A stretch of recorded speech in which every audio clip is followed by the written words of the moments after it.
Ladies and gentlemen, welcome to our Cultural Center. My name is Murat Özbaş. I'm the president of MARTı, which stands for Maryland Turkish American Inhabitants. Thank you for joining us for the 10th anniversary commemoration of the September 11th terrorist attacks.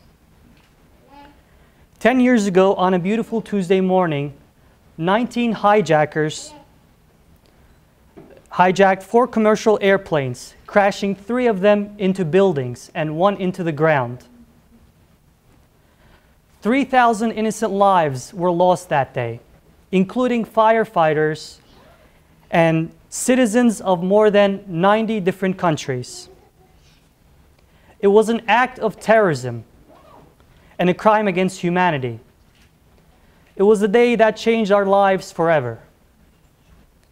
United States of America is a nation where people with different religious and cultural backgrounds can live side by side peacefully. But the way we live our life differently should not stop us from communicating with and understanding one another. Since the day it was established in December of 2003, MARTı has been promoting intercultural dialogue and friendship. And we are determined to educate our community because education is the most effective way to prevent conflicts. While the law enforcement agencies work hard to keep us safe from harm doers, we as citizens should do our part by being vigilant but not being paranoid. At this time, I'd like to introduce Emre to the podium.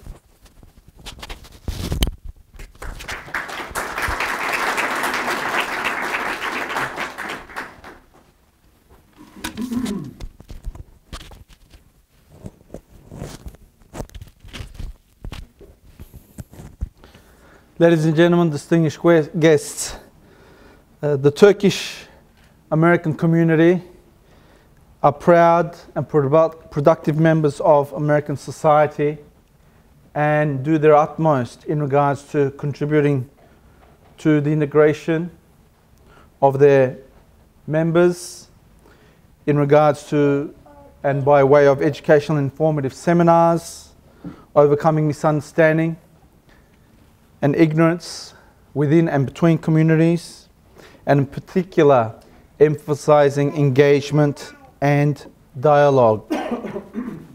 The shared values of democracy, freedom of expression, and the opportunity to succeed are important to all Americans. Part of remembering 9/11, 10 years on, is respecting these shared values and how dear they are to each and every one of us. In light of the hard work that is happening through the efforts of organizations like MARTı Baltimore, Rumi Forum, and numerous other sister organizations affiliated with the Mid-Atlantic Federation of Turkic American Associations, an umbrella organization that espouses to do everything in its means to engage Turkish Americans with the wider American community. Within its diverse and multicultural society, always encouraging social harmony, all within the framework of these very important shared values. It is incumbent upon each and every one of us in our daily lives to encourage those that are not familiar, those that are new, and those that are coming to grips with the difficulties of being in what may be considered a foreign country, particularly those that are new to America. So in this light, I thank each and every one of you for the support you have shown, both to MARTı and the associated organizations within the umbrella of MAFTA, and we look forward to doing our best and furthering the cause of social harmony within the United States of America. Thank you.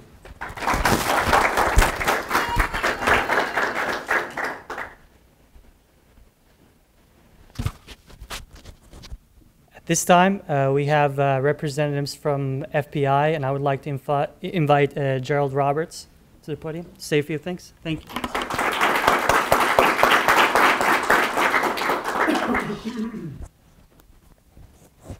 Good evening, everybody. Jerry Roberts is my name. I'm a supervisory special agent with the FBI. If the camera doesn't mind, I like to move around a little bit. I don't like to be stuck behind the podium. Thanks. This is much more comfortable for me to talk to people like this. I'm a supervisor of a terrorism squad here in Baltimore. Before that, I was in the New York office. I was in the New York office on September 11th. I worked terrorism then. My brother is also in the FBI, and he worked in the 1993 World Trade Center attack. And I could remember, I always haven't wanted to be in the FBI since I was 5 years old. I can remember when my brother worked the 93 case that I remember a picture of him very distinctly standing next to the large hole in the bottom of the World Trade Center. And that's when I decided that not only did I want to work for the FBI, but I wanted to work terrorism. And I wanted to go after the criminals that do this to innocent people. So I joined the FBI alongside my brother, working in the New York office. And unfortunately, on that beautiful morning, which I could still remember like it was yesterday, we all know the events that happened. And I was asked to speak a little bit about that day and my experience that day, and then I'll go into a little bit more beyond what we can do as a community, what we can do as Americans together to work with one another to hopefully never have something like that happen again here. So that morning, ironically, I was going through, I was examining evidence from the 1993 World Trade Center bombing. I was going through evidence that morning because we still have one fugitive out there, and the FBI doesn't give up. We always go after our man, no matter how long, or woman, not necessarily man. There's some bad women out there also. But we have one fugitive out there. And so I was going through evidence that morning, and it was a beautiful day, and I was talking with an NYPD detective who was just about ready to retire. And this NYPD detective was from Staten Island, New York, and he was an NYPD detective, yet he was on the Joint Terrorism Task Force up in New York since the 90s. And he had worked on the USS Cole investigation and had traveled to Yemen. He had worked on the embassy bombings and went to Kenya and Tanzania. And that morning, he was reminiscing about his career, what a fantastic career he had, and we're having this light discussion as we're doing this, and he's saying what a terrific career he had and how proud he was of his career, because he actually worked on the 93 World Trade Center as well, back when they identified the Ramzi Youssef and the individuals responsible for that. He no sooner gets done talking about his career and that it's time to move on to spend time with his grandchildren when the first plane hit. We were not in the main federal building, which is only about 6 or so blocks away. We were at another location. But at that point, the initial report was that it was an accident. We thought it was we didn't know the size of the plane. Initially, we thought it was just pilot error. I called my wife, who worked in New Jersey, but she worked right on the Hudson River, so her office has a view of Manhattan. And I told my wife, a plane had just hit the World Trade Center, and I'm going to go down there to help out. So I did, as so many of us in the FBI, and not just the FBI, all law enforcement, all first responders had gone down there to help out. Down there, we're there, and as things started to get really bad, and you could get a sense of things, still at that point, no one had any idea that those towers were going to come down. It was still a rescue mission at that point. But at a certain point, we start to hear basically what can only be described as the buildings groaning. And you could hear this large movement of the buildings. And that's when people started to realize that something really significant was going to happen. People then began, I'm sure some have seen the video, the pictures, people began jumping. Again, this is after the second plane hit. When the second plane hit, everybody realized this was not an accident, we were under attack. People began jumping for their lives, faced with the idea of either burning to death in the flames or somehow miraculously surviving a jump. And tragically, that's what people began to do. My wife and I lost two good friends that day. One of our friends actually was above the flames and called his wife to say goodbye. He knew he wasn't getting out. A co-worker of mine, that's why I wear this pin almost every day. Not only being an FBI agent, he was also a firefighter, a volunteer firefighter. So when he responded, he went up to one of the fire department trucks and said, "I'm a firefighter and an FBI agent. Let me have an air pack and I'll help you." And he went in and he died that day. My former boss, John O'Neill, who there was just a special on him the other night on, I think, PBS. For years, there's a book called The Man That Warned America. And for years, John O'Neill tried to warn the government about the threat of bin Laden and about al-Qaeda, long before it became what everybody knows today. John O'Neill retired from the FBI a week before September 11th to start his new job, his new career. His new career was head of security for the World Trade Center. Last time John O'Neill was seen was helping people outside the building, going back in to help others. So September 11th, not only professionally as an FBI agent working counterterrorism, but personally means a lot to me. We lost friends that day, and as a matter of fact, probably the first day I had off after September 11th, which was a month or so, weeks and months after the actual attack, was to attend services for my friend who'd passed away. I can remember vividly his wife thanking me for the work we did, and I was conflicted, because I felt that, her husband's dead and yet she's thanking me. So it's very personal to me. After that, obviously, as the buildings were coming down, everybody began running, and this is all videos and pictures you've seen, and everybody began running, and you ran wherever you could. You didn't know if the buildings were going to come down on top of you. We didn't know. So everybody would run into a subway or a building or wherever, and then the plume of smoke, as everyone's seen, it took over, and it basically engulfed all of Lower Manhattan. One of the other agents we work with in the office, two of the other agents were also there that day, and he recalls, we just had a discussion the other day, and he recalls running as fast as he's ever ran in his life, and that his legs actually hurt the next day because he ran so fast to avoid that. Those are the, hopefully you see the videos, you see the pictures, but from a personal perspective of what we all dealt with. I mean, there were women that worked that in the buildings that ran, and they ran so fast that they actually ran out of their shoes. And we actually found shoes blocks and blocks away because they just kept running. They ran out of their shoes and kept running. They ran out of Manhattan and into other boroughs. They crossed bridges. So it's a significant, obviously not to understate it, but it was a significant personal day to me as well as a professional day. Having gone into the Bureau before 9/11 and with the purpose of working counterterrorism, obviously I never had the foresight that this would happen. But because of that, I've had opportunities to travel overseas. I traveled with the FBI to Afghanistan to interview al-Qaeda suspects, and I'm proud to say that, we successfully stopped other plots overseas. We successfully saved lives. A lot of what you've seen, in the news, as well as stuff you haven't seen in the news, it's a constant fight.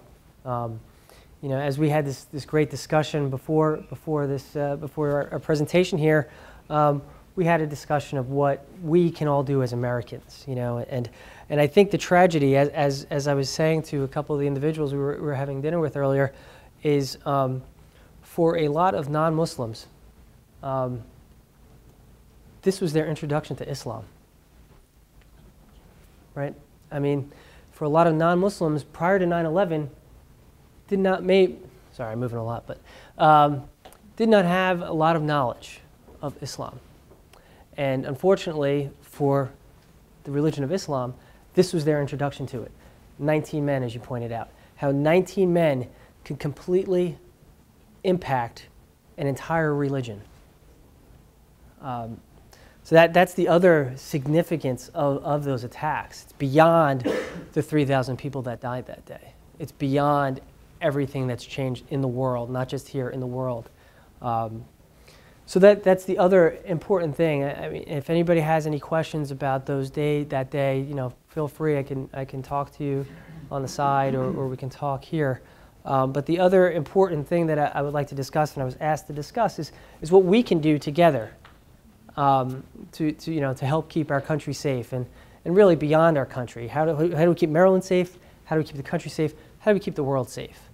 There's a popular misconception that the FBI is here, other agencies are over there, but we're everywhere. We protect U.S. interests and U.S. people overseas as well as here. So we're not just here. But I highlight an individual just in December who we arrested not more than a mile from here, who wanted to blow up the military recruitment center in Catonsville. You didn't hear this story? In December, we arrested an individual who, by the name of Antonio Martinez. He converted to Islam and had expressed his desire to blow up the military recruitment center right here on Route 40, not more than a mile and a half from here probably. He's the second person in the past year that we arrested in Maryland who expressed a desire to blow up targets.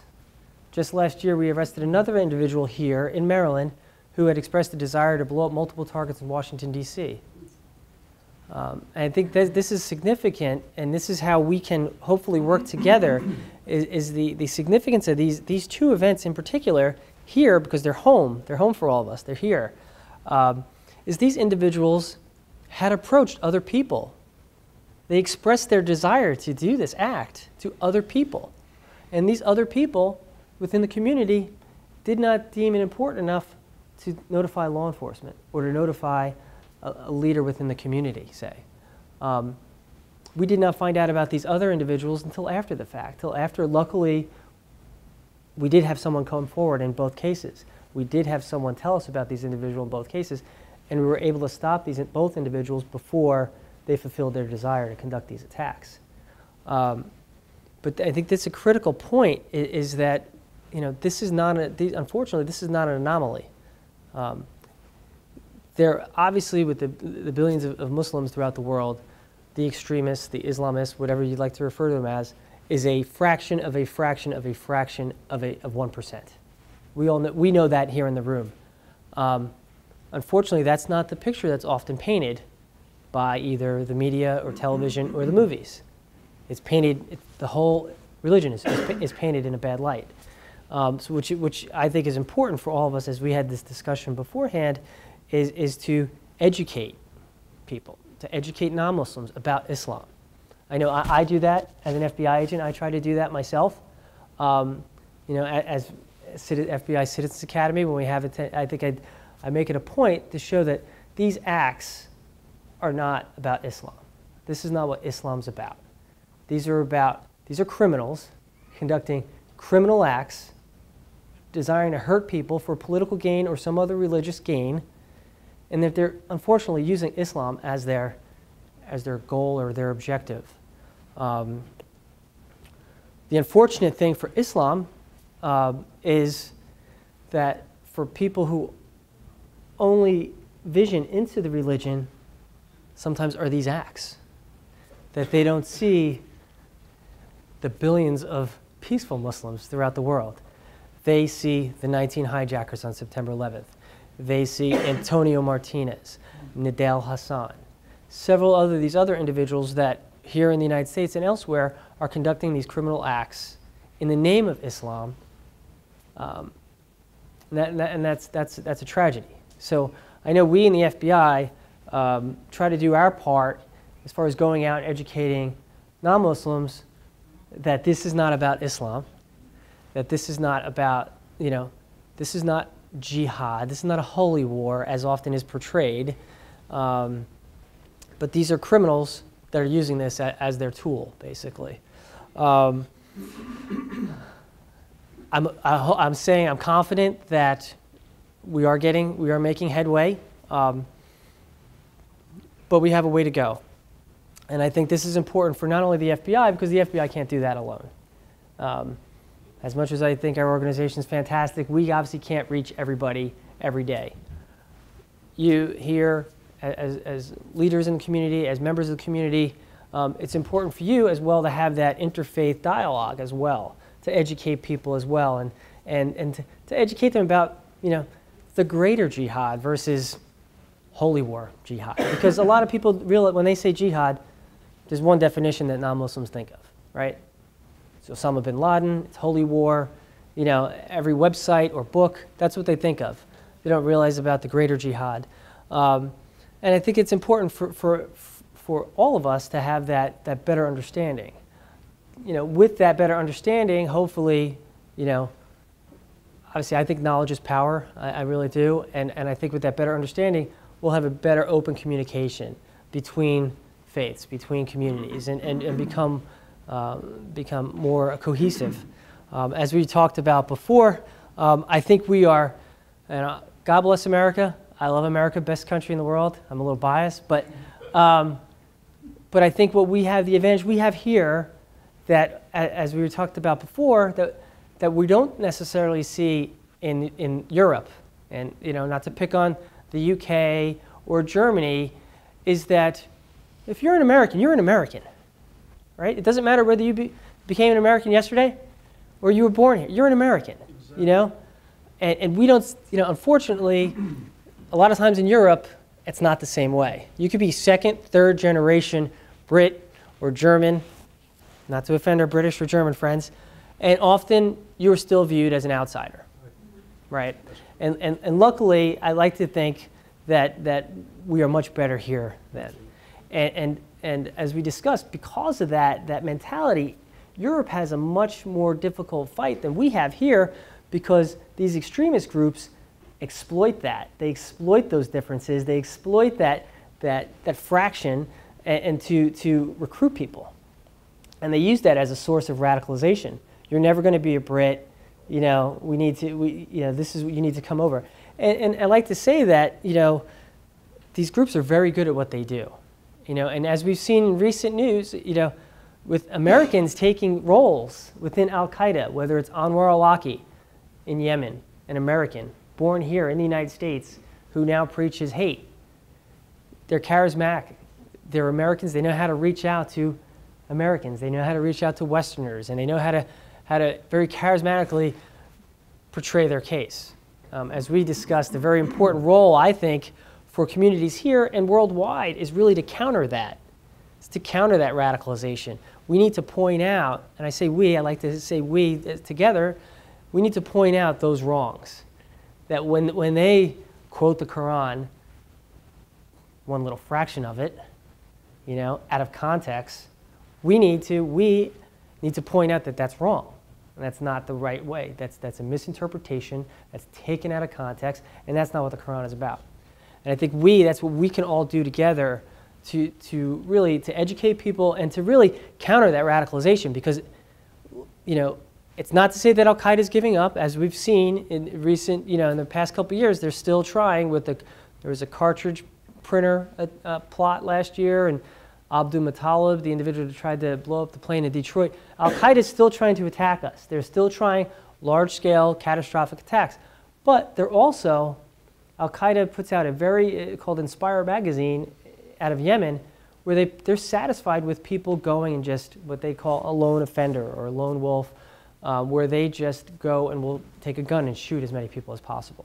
And that's what Antonio Martinez wanted to do. He just wanted to take out basically as many servicemen as possible. And that's the thing that we need to counter. We need to counter that, not only in particular about the converts to Islam, because unfortunately many of the converts to Islam don't see the full picture of Islam, and when they're converted, they see a very skewed version of it. So they see a very violent version of it. They see, out of context, they see that. So, you know, we need to counter that. And it's no different than, I'm going to say it's no different than the way gangs recruit. You know, what happens is often on these individuals, and it's not necessarily, there's no single identity that we can identify. It's not a broken home. It's not somebody who comes from an abusive home. They come from all walks of life, these individuals that become radicalized. So, you know, we need to do a better job countering that from the individuals that convert to Islam, as well as individuals that are born Muslim that take the wrong path at a certain point. I think that's important for all of us. I think it's important for all of us to be not be naive, not be in denial, and address the fact that it is a true problem. It is a true problem that we have here. Far too often, I'll give presentations where people will say that's not here. I was asked to give a presentation at the MCC down in Silver Spring after Nadal Hassan, because Nadal Hassan had previously attended there. And I said, okay, they asked me to come and speak about radicalization. I said, certainly I will. I would be my pleasure. And when I went there, they said, oh, we don't have that problem here. And I said, well, I respectfully disagree, because the reason I'm here is because Nadal Hassan had been here before, and you asked me to come here to talk about this. So I think, unfortunately, what often happens is there's a little bit of denial. There's a little bit of I've heard from multiple groups that we police our own. We take care of our own. If we see someone going down the wrong path, we're going to correct them and we're going to get them on the right path. Well, that's great, and that's important, and that's important as leaders within the community to do that. But you also need to notify, whether it's the FBI or someone else, about that, because you may see only that one piece of the pie, and they may say everything that, oh, you're right, I was on the wrong path, I'm on the right path. But we may know other information that you're not aware of. So that's why it's important for us to have this open dialogue as well, because what you may think you've corrected that problem, you've put him or her on the right path, he or she may just be saying the right things to you. And in fact, we have other information that would tell us otherwise. So it's important for us to have this dialogue as well, because every time, unfortunately, and I don't think this is going to change anytime soon, anytime there's an attack in the name of Islam, it's not only the victims of those attacks, but let's face it, Islam as a whole is a victim of that.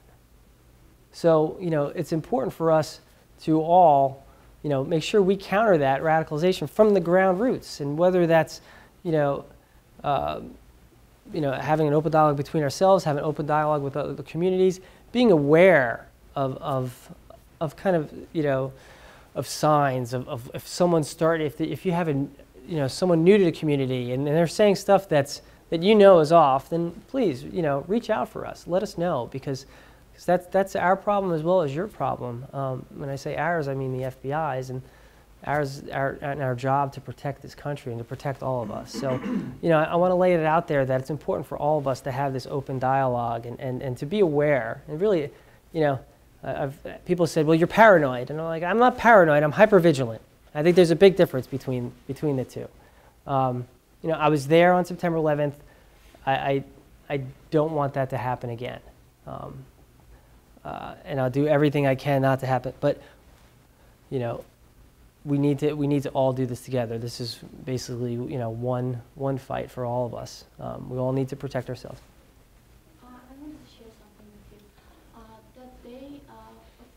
She got killed. She was on the 97th floor. That was her first day. She was 24 years old. The feeling that everybody else is feeling, it's very universal to me, to my heart. My father-in-law worked, he just retired. He worked for the Office of Control of Currency in DC. I think it's 4 blocks from the Pentagon. And he didn't come home. I was living with him at that time. He didn't come home until like 12 o'clock at night, because all the subway was, we thought it was that bad that we lost my father-in-law. Right. And 2 days later, when George Bush did the ceremony, for the first time I saw my father-in-law cried. And at that point, I was not a citizen then, and I knew how much it hurt an average citizen. And I have another question to ask you. Did you doubt about Islam being what other people perceived as a violent religion right before you investigated? Did you had any doubts before you went in?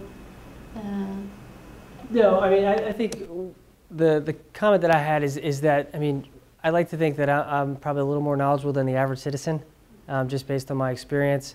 But having worked in New York and prior to September 11th, we worked in New York. We worked the embassy bombings in '98. We worked the Cole bombing in 2000, and obviously the '93 World Trade Center, and the blind sheikh who was behind a '95 plot in Ramsey. So we've been tracking Al Qaeda affiliates Egyptian Islamic extremist groups as well. So it's really for us, for the people that work counterterrorism, prior to 9/11 and today, it's not about Islam at all. It's really it's about a fraction of criminals, criminal organizations as far as we're concerned, and that's the way we approach it.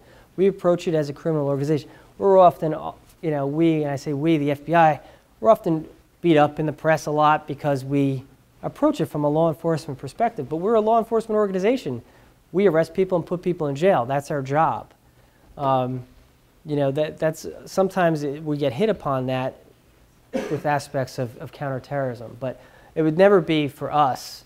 It's not about Islam at all. It's about going after criminals who have either killed or attempted to kill Americans or American interest. I mean, that's what it's about.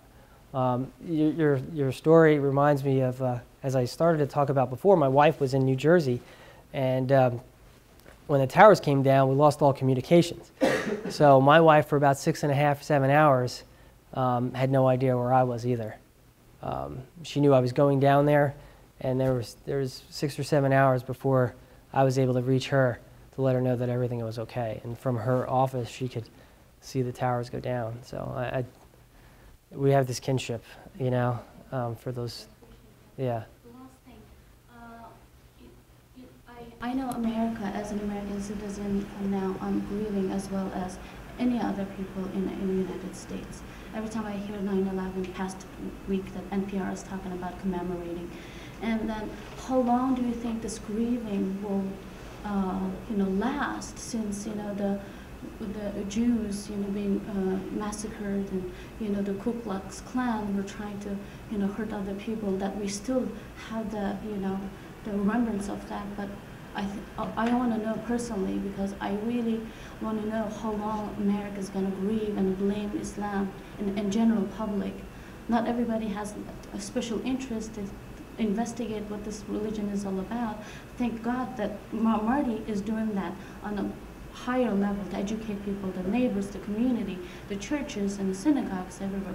Average neighbors, they still have that doubt in their heart. I'm thinking they're grieving, and how long this is going to last.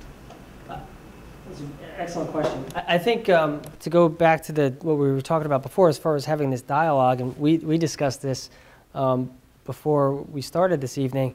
I think what feeds into that doubt, because I saw it in New York, and I'm sure you saw it down here as well.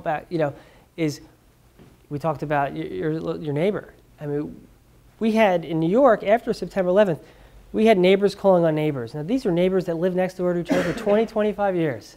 Their children grew up together. They were best friends, and yet suddenly after September 11th, they thought they were terrorists. And that goes back to not knowing, not being educated. The next speaker is going to be talking about hate crimes and civil rights. Fortunately, we have not had a significant amount of attacks against Muslims. It was a concern for ours, because obviously, as the next speaker will talk about civil rights, that was a concern of ours, because that's also our responsibility, that after 9/11, that we would have just lynch mobs, just rounding up. And I can remember that the 2 attacks that happened in the days and weeks after 9/11 were against 2 Sikhs. Again, going back to the not being educated about it. And I think, fortunately, as time goes on, Americans and Westerners and everyone are going to have more familiarization with religion. And as time goes on, people are going to be more familiar because, and as a result of being more familiar with the stereotypes, the perceptions, the misperceptions will die down eventually. There's always going to be pockets. I'd love to say, utopian society and everyone's going to hold hands but there's always going to be pockets. It's existed forever. It will always exist. But fortunately, I like to think that is a really significant, insignificant minority that feels that way compared to the whole. And I think as time goes on and we all educate each other, that divide just goes smaller and smaller until it's almost not visible. And I think that's the key to it. That's really the key to it all, from both sides. You know, yeah. I mean, I think to really to further on that conversation, I think in a significant part, as we discussed before, is not only having this open dialogue, but I think what hurts the Muslim community, this is my opinion, not the FBI's opinion, is after an attack, there's not a lot of outcry from the Muslim community of you know, that is heinous, you know, that is not Islam, that is not, a true Muslim would not do that. We don't see, when I say we, the general public does not see that a lot from leaders within the community and from the communities as a whole. And I think when that's not seen by non-Muslims, there's a misperception that maybe it's supported by that, you know. And I think it behooves Muslim groups, Muslim communities, to really be vocal, especially after an attack or a failed attack, to really be vocal and you know, just to totally negate that. Totally negate. That is not, and I think as that becomes more and more popular, as that becomes more and more frequent, that after each failed plot, after each failed attack, or unfortunately after each successful attack, that the Muslim communities just come out, you know, largely, you know, not to protest, but basically come out and say, you know, counter that act or that attempted act. I think that will significantly impact and significantly, I think, bridge that gap. Because we don't see that a lot. It happens, but unfortunately, you know, one or two or three voices are downplayed by the media coverage of an attempted attack, right? Whether it's successful or not, you know, that gets all the coverage, and even if, so we need to bridge that gap so that the media coverage as well, it puts it on equal holding. I saw that, you know, we were talking about in November last year, there was an individual out in Portland who was going to try to blow up the Christmas tree lighting ceremony. You remember that story? Yes. Large Muslim group out there the next day was out handing out pamphlets. This is not what Islam's about. You know, and that's, I think that's a prime example of what needs to be done. Until everybody's, you know, until it's all part of the education. As time goes on, that'll be less and less necessary. Just as time has gone on, you know, not every white Anglo-Saxon Protestant is affiliated with the Ku Klux Klan. You know, I mean, so, right. So, you know, as time goes on, you know, there'll be separation. So, with that, I think I'll turn it over to my partner, or, okay.